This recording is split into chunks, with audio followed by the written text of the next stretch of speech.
Monday Night Football is over. Dust has settled. Fridays during the season are about the week ahead. This is more of a look back. There have been, minor adjustments perhaps to make in the rankings based on news. We really haven't had injuries. No, nothing meter moving. We've had holdouts. Yep. From mandatory mini camps, right? TJ Watt, Trey Hendrickson, those are the two big ones. I think there's another one that's slipping my mind. McLaurin's big. Yeah, McLaurin, thank you. That was the one I was thinking of. I knew there was another one that was sort of in the group with Cook, and then Cook showed up, and that was the end of that for the Bills. Right, there was no holdout. Reverse AFC Power Rankings powered by Empire Electric. Your residential neighborhood electrician. Visit EmpireElectricians.com. We're going to leave Sneaky Joe's continued efforts to look up Cy Young Award winners that have pitched for Buffalo to the side for now. We're still at 5. I thought, by the way, I texted him, maybe Rochester has more, because I know from living there and like the lore of the Red Wings franchise, or Cardinals for many years, then Orioles for many years, Bob Gibson, Jim Palmer. And then I'm looking through Cy Young Award. I can't find anybody else. There's probably, maybe even Scherzer. I don't know. There's probably a couple guys in recent years on rehab or something, but maybe it's not more than 5. Jenkins was, when he was 19, 2 games. I said I was going to leave it to the side. I love it, though. All right. Who's the Oriole pitcher that was really good for them and then went to the Yankees? Messina? Yeah. Did he win it when he was in Baltimore? Would he have been with Rochester and maybe on the way up in Rochester and then won the Cy Young? Did he ever win the Cy Young? I don't think so. Okay. Who else am I thinking of? Also Kurt Schilling, but right. I don't know that he won either. Mike Boddicker? Just thinking of Orioles. That could have come through win. Rochester. Yeah, I would guess they all did. Yeah. Those 3 guys. Yeah. But I don't think any of them ever won a Cy Young Award. Messina's problem was Pedro, I think. Right. Maybe. Kurt Schilling did not win a Cy Young. I don't think either did. All right. I'm pretty sure Boddicker didn't, but he had a few good years. Yeah. Let's leave that over here. Reverse AFC Power Rankings. I love how we're leaving it over there. I don't want. I'm in love with it. But we're doing this. That's not sponsored. You read the sponsor already. We're in. The music's playing and everything. We don't have to do it? We want to do it. No. All right. 16. Which AFC team, is maybe the worst? I'll just to be a little bit different, I'll say Tennessee this time at 16. They've sunk to 12 in recent weeks. They've been 12 or 13 at least 5 weeks running. This is a team that had the first overall pick. Kind of a no-name coach who's probably only an NFL head coach because his dad was. Brian Callahan. Really just not a lot going on there. I think the whole bet on Tennessee is that Cam Ward is good, but we don't know that yet. It wasn't exactly like he was an undeniable prospect. Tennessee, 16. Go do something. I accept on behalf of the Titans organization and their horrible Legend of Zelda uniforms, I accept their nomination as 16 here, mostly because I've been thinking about the Browns, who I think have occupied this spot a few weeks running, if I'm not mistaken. 3 of the last 4. 3 last 4. There was a week where I penalized Pittsburgh because they were holding out hope for Aaron Rodgers, and they got Aaron Rodgers, and I wanted to at least elevate him a little because I do think he will help them a little, and they're no longer leaving the light on. He's just there living with them now. So, okay. But Cleveland, the point was I was going to mention Cleveland here, why I didn't want to put them in the 16 hole. And sure, did you mention Mike Robitaille earlier today? We were talking about something off the air. Yeah. We were talking about locations in Canada. Right, okay. Where he's from. Right, okay. Their quarterback room's a hound's breakfast just was going to come out of my mouth casually, and I think that's because you mentioned Mike earlier today. Mixed up like a hound's breakfast. Their quarterback room is mixed up like a hound's breakfast. That's a thing that Mike would say. But the coach, he's gotten results with your name here. Like, just put a guy in.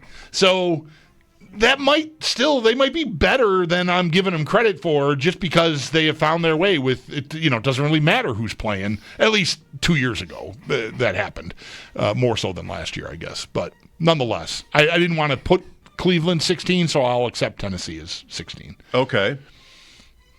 In drafts, I haven't done anything with the Browns quarterbacks. And it's probably one, everything's like this. It's good to be aware of it. What was I talking about? Maybe Richardson. Can't draft Richardson. You probably should. Is it 0% that he plays at all? No. Cleveland, it's a matter of who it's going to be. And you want to lean toward the playoff weeks in fantasy, and then who is it really going to be? The guy I think that nobody ever mentions is the first rookie they drafted, Gabriel. And maybe that's a mistake. They did draft him on the second day. Mm-hmm. It's always Sanders or the veterans. I think it's probably Flacco at the beginning. Maybe it's never Pickett.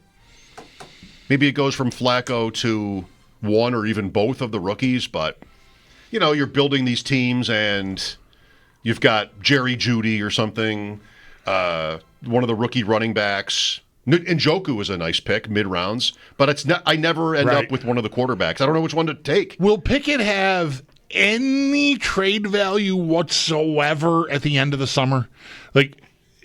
Could a team that is injured or even just looking to shore up a backup position think that's worth a 7th-round pick? Maybe. Or would he just have to get waived? No, maybe. All right. Because I feel like that... A.J. McCarron? That's the guy to me that... Flacco, no way. I'm not trading. I'm not giving you anything for Joe. If you don't want Joe Flacco on your team, cut him, and maybe I'll pick him up. Maybe. All right, but Pickett is still young, whatever. And it would be weird, first of all, unheard of to carry 4, so it's not going to happen. Flacco qualifies the veteran, the veteran presence, that you've got that, and then the 2 kids, it'd be weird to do anything with either of the kids. I agree with that. Neither of the kids are going to get through waivers unclaimed to get to your practice squad, I would think. So they're on the team, so somebody's going to have to go. So my choice would be Pickett. I think that's right. I think we talked this through a month ago, and I felt that way. As soon as they drafted the 2 guys, Pickett's got to be the odd man out there. And in part because he might have some value, that you could get something for him as opposed to just releasing Flacco. Mm-hmm. And if I'm the Browns, if I'm Stefanski, I'm probably still at least a little bit seduced by what Flacco did for me 2 years ago. Yep. So I'd want to take that for another spin and see how that goes. So, anyway. 15. Browns? Cleveland, yeah. After the big speech. Indianapolis is the other team that's been 16 in the last 4 weeks, by the way. 14. Indianapolis. Maybe, yeah, I'm good with them here. I saw, I think a fantasy account tweeted it was Daniel Jones to Josh Downs and fire emojis, and I got upset. You can't build up Daniel Jones to me like that. You can't. Even Josh Downs, really? I like Downs. Matt Harmon loves him. I'm down with that. No pun intended. Pittman, too. I have maybe a little bit too much Daniel Jones right now. I don't think he's great. He's not bad in fantasy because he can run. 13. Jets. Sure. Yeah. Jets. That's just going to take a while. I like the cut of their jib. Is it okay to still say? I don't even know what it means. It's just an old saying. Ken Venturi would say that. Okay, right. I like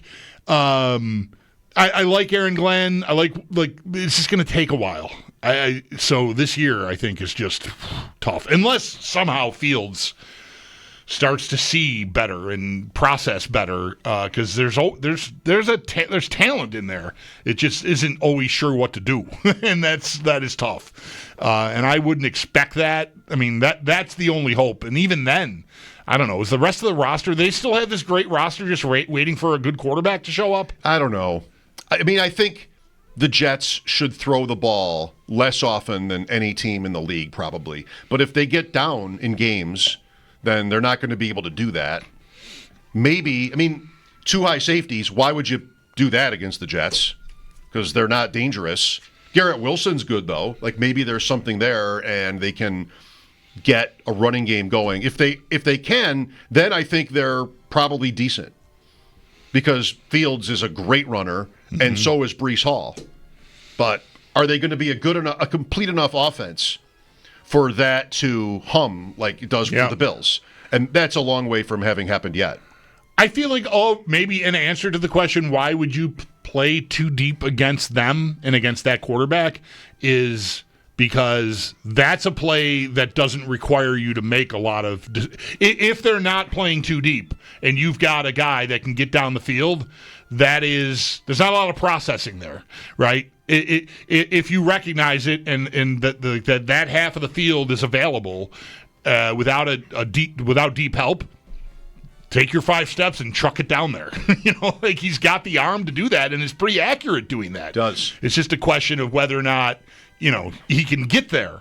So I don't know. That might be a thing I would want to guard against in the passing game with him. Maybe more so than anything else, because everything else requires going through the process. And if you just want to do that, I mean, again, that's no way to make a living. You're not going to throw that past 20 times a game or something. But nonetheless, I would want to be wary of that if I'm playing him. 12. Pittsburgh. I still like the Raiders. And I like New England well enough. I'll say Pittsburgh at 12. Fine. 11. I mean fine. If by fine, I mean I'm happy with the choice. Okay. That wasn't a passive-aggressive fine. Okay. 11. Patriots. Dolphins. I want to go Dolphins before Patriots. Yeah, this is bad. Why do I even bring it up? Somebody tweeted that Mike McDaniel was like known for kind of being sort of really relaxed at these press conferences, especially at minicamp, wasn't relaxed, like sensing that everybody's kind of on edge there. Mm-hmm. One person's opinion that I'm not even sure I'm depicting accurately. It's already written anyway. Miami. Well, I am already predisposed to expecting that, so I would believe it. His answer on the Jalen Ramsey was less so about the answer. His body language was just like, I guess I have to talk to you guys. Yeah. I'm not going to be here at the end of this. Like, that's the feeling. Yeah, I think that they're in tough. I think he's in tough. I think that could really go badly this year for him and them. Miami at Indianapolis, home to New England, at Buffalo on a Thursday night, home to the Jets, at Carolina, Chargers, Browns, Falcons, their first half. It's the AFC East, like they're playing the NFC South. Doesn't look so bad, but it turns later. 10. I'll go Patriots here. Houston. I'm New England still. Okay. 9. I would want to go Raiders before I go Houston. Okay. I'm so bought in on the Raiders' big 3. Yeah. Geno maybe a little less so, but I think Genty's going to be amazing from the word go. Bowers was amazing from the word go. I think they're maybe not the deepest roster, but that trio can go. Did it scare you at all to see Carroll? I think I saw this today, or maybe it was last night, talking about Genty and Mostert and Thunder and Lightning and all that. Okay. Carroll, USC days. I believe the quote was, "I'm not just going to use one guy." Like, right. Well, nobody uses just one guy, but still. McVay. Okay, that's right. Yeah, I mean, you drafted him 6th overall. Don't you want to? But yeah, a little bit. Do you remember the Dante Thornton caller? Pre-draft, we had a caller one time who wanted the Bills to draft Dante Thornton for speed. And I remember, like, wow, this is a name. Like, this is a deep dive name. I'm looking at the Football Guys rookie draft guide. The guy is talking, and I didn't really know anything about this player. This is the big Tennessee receiver that's fast? Is I that think who so. Dante Yes. Thornton was? Yeah, right. Like, okay, well, you can, this is a day 3 pick. We talked to Scott Barrett earlier on his most recent School of Scott podcast. Their guest, Jacob Gibbs, brought up Dante Thornton, and there are reports that he's playing ahead of Besh so far. So that might be interesting. I already like their offense, and if they have like a deep threat that hits as a rookie, even better. 8. All right, Raiders. Sure, yeah. Enough about the Raiders. When were they last good? Even like the car teams, there was a playoff team. Who cared? Not me. I haven't thought highly of the Raiders.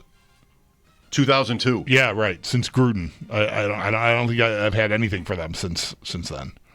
And Gruden beats them in the Super Bowl. Yeah, that's right. That's isn't that Bill Callahan? Yes. Is their head coach, Brian's dad? Right? That's right. 2 Callahan family tree mentions in one Reverse AFC Power Rankings segment. That's a record. At least ties the record. Achievement level unlocked. 7. Jacksonville. Gotta be.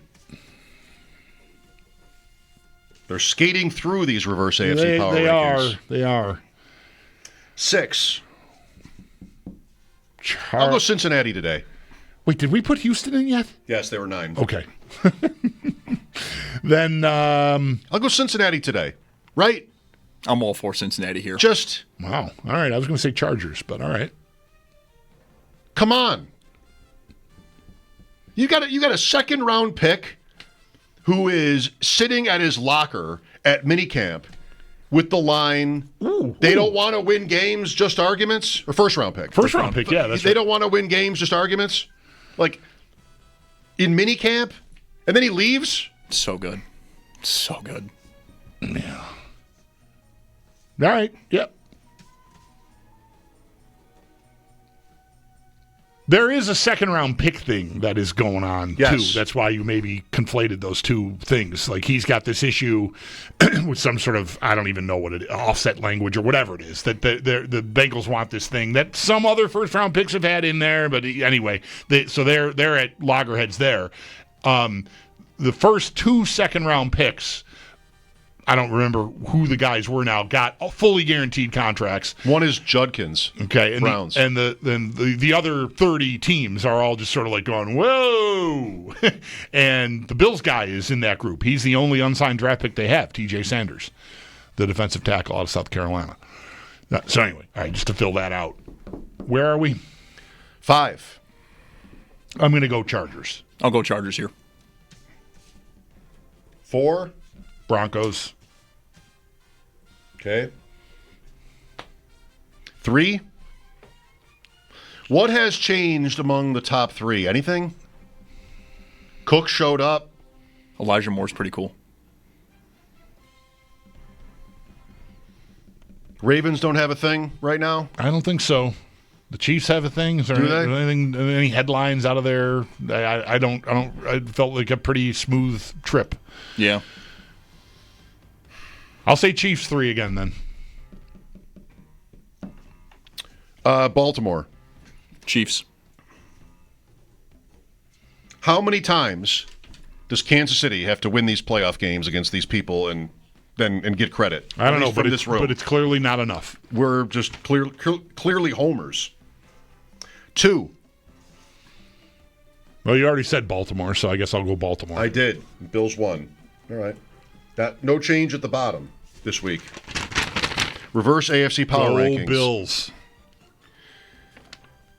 3 weeks running at the 1 spot. Don't let it be said that we are negative toward the Bills. Look at this is all the evidence you need. That's this is right. an objective exercise conducted weekly, and That's right. the results are impugnable. You can't quibble with the results. You can quibble with the results, but you can't change them. No, well, okay.